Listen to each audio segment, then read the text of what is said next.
अस्सलाम वालेकुम प्यारे बच्चों, मैं आपको फॉरवर्ड पब्लिक स्कूल की तरफ से खुशामदीद कहती हूँ।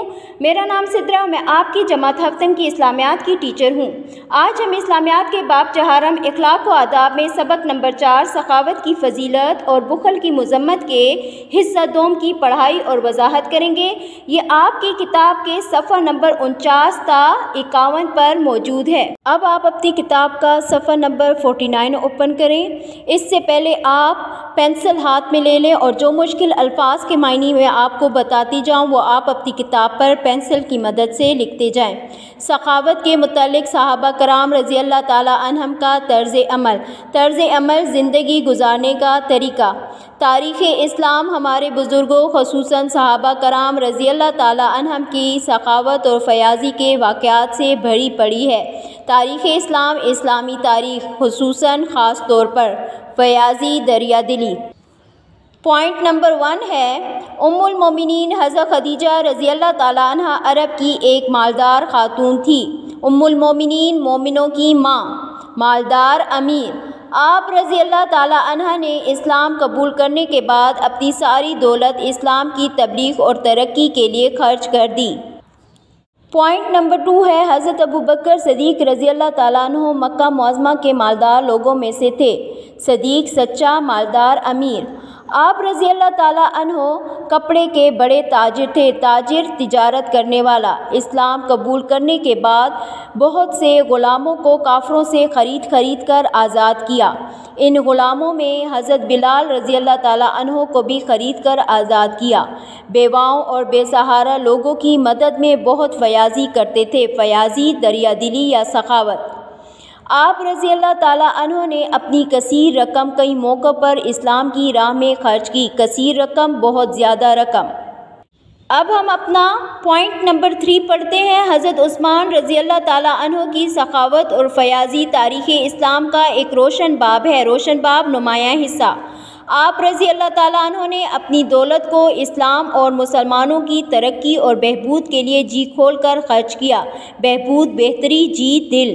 मदीना मुनव्वरा में एक कुआं एक यहूदी की मिल्कियत था। वो इससे मुसलमानों को पानी नहीं देता था। मिल्कियत, मालिक होना, कब्ज़ा, जिसकी वजह से मुसलमानों को पानी के हसूल में मुश्किलात का सामना था।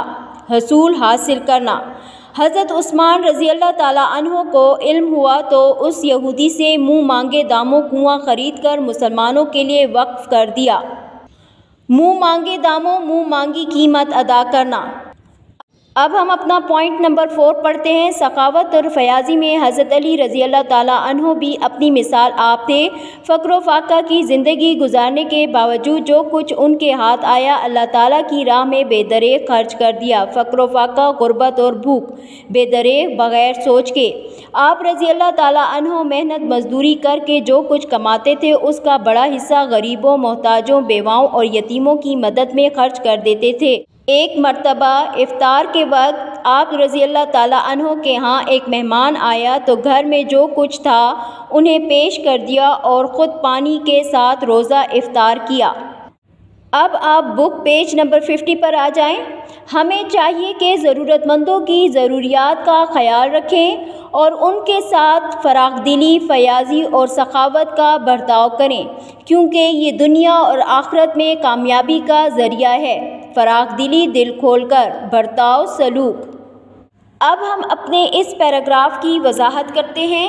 जिस तरह अल्लाह ताला और रसूल पाक सल्लल्लाहु अलैहि वसल्लम ने सखावत के बारे में ताकीद फरमाई, इसी तरह सहाबा कराम रज़ी अल्लाह ताला अन्हु की ज़िंदगियों से भी सखावत की बेशुमार मिसालें मिलती हैं। जैसे हज़रत खदीजा रज़ी अल्लाह ताला अन्हा ने अपनी सारी दौलत इस्लाम की तबलीग के लिए खर्च की।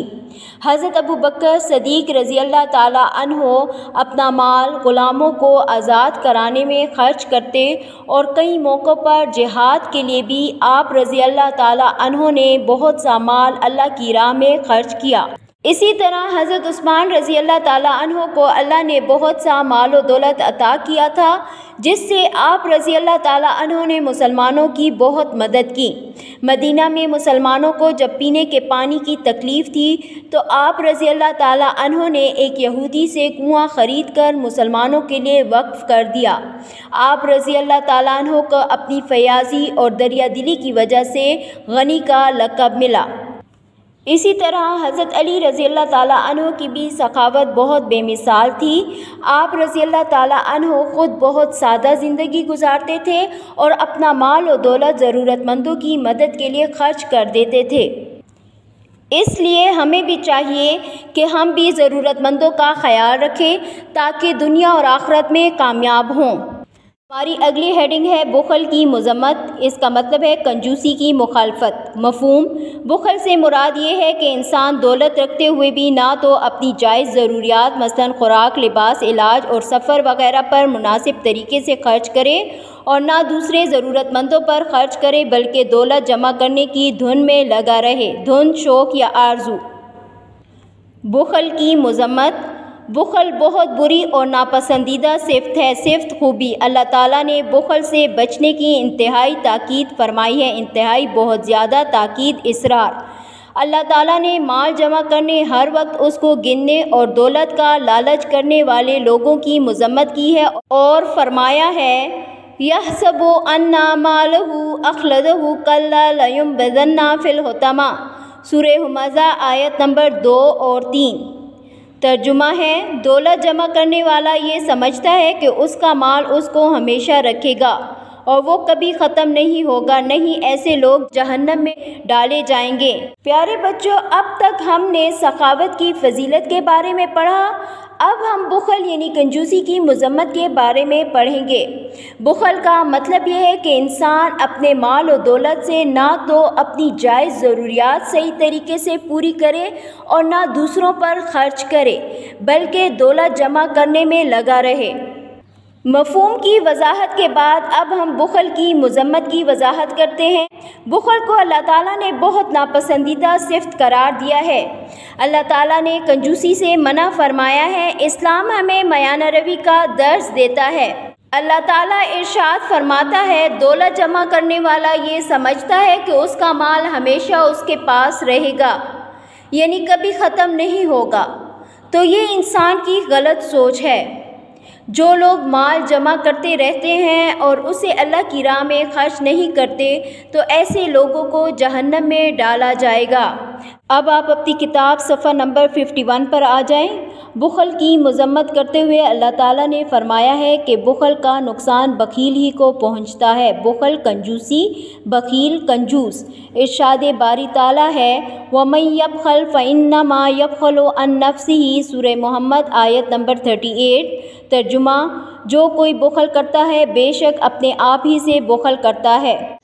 इसी तरह इरशाद रब्बानी है, जो लोग माल में जो अल्लाह ने अपने फ़ज़ल से उनको अता किया बुखल करते हैं, वो इस बुखल को अपने हक़ में अच्छा ना समझें। फ़ज़ल, मेहरबानी, करम, अता, बख्शा या दिया हुआ, बल्कि उनके लिए बुरा है। वो जिस माल में बुखल करते हैं, क़यामत के दिन उसका तोक बनाकर उनकी गर्दनों में डाल दिया जाएगा। तोक, हार। खर्च करने के बारे में इस्लाम की तालीम ये है कि इंसान अपनी ज़ात और अपने अहलो अयाल की जायज़ ज़रूरियात मुनासिब तरीके से पूरी करे। अहलो अयाल, बीवी बच्चे, गरीब रिश्तेदारों, यतीमों, मिस्कीनों और मुसाफिरों पर अपना माल खर्च करे। अपनी दौलत से इन महरूम लोगों का हक़ अदा करे जो अपनी बुनियादी ज़रूरियात भी पूरी करने के काबिल नहीं। बुनियादी अहम, ये लोग शर्म के मारे दूसरों से सवाल भी नहीं करते। उनके बारे में अल्लाह ताला का इरशाद है, तुम उन्हें उनके चेहरों से पहचान लोगे, वो लोगों से लिपट कर सवाल नहीं करते। सूरह बकरा आयत नंबर 273। हमें चाहिए कि फ़जूल खर्ची और बुखल जैसे नापसंदीदा सिफ़ात से इज्तिनाब करें। सिफ़ात, खूबियाँ, इज्तिनाब, बचना और मयाना रवी जो कि बेहतरीन तर्ज़ ज़िंदगी है को इख्तियार करके अपनी ज़िंदगी को आसान बनाएं और अल्लाह ताला की खुशनुदी भी हासिल करें। मयाना रवी, एतदाल या दरमियानी रास्ता, तर्ज़ ज़िंदगी, ज़िंदगी गुजारने का तरीका। बुखल की ममानियत करते हुए अल्लाह ताला फरमाता है, कंजूसी का नुकसान कंजूस ही को पहुंचता है। अल्लाह ताला सूरह मोहम्मद की आयत नंबर 38 में इरशाद फरमाता है कि जो शख्स बुखल यानी कंजूसी करता है तो वो अपने आप से बुखल करता है, क्योंकि वो अपना माल जमा करता है, ना खुद पर खर्च करता है और ना दूसरे लोगों पर खर्च करता है, तो ऐसे शख्स को जहन्नम में डाला जाएगा। इसी तरह अल्लाह ताला सूरह आले इमरान की आयत नंबर 180 में इरशाद फरमाता है कि जो शख्स अपना माल और दौलत जमा करके रखता है, क़यामत के दिन उनका माल और दौलत हार बनाकर उनकी गर्दनों में डाल दिया जाएगा और उसके इस माल और दौलत को जहन्नम की आग में गर्म करके उनके जिस्मों को दागा जाएगा।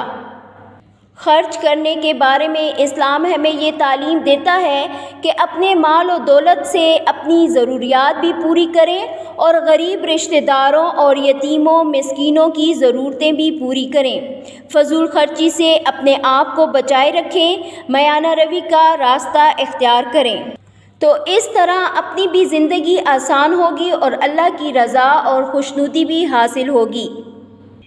प्यारे बच्चों, आज के हमारे बाब चहारम इखलाक व आदाब में सबक नंबर 4 सखावत की फजीलत और बुखल की मजम्मत के हिस्सा 2 की पढ़ाई और वजाहत का इख्तिताम होता है।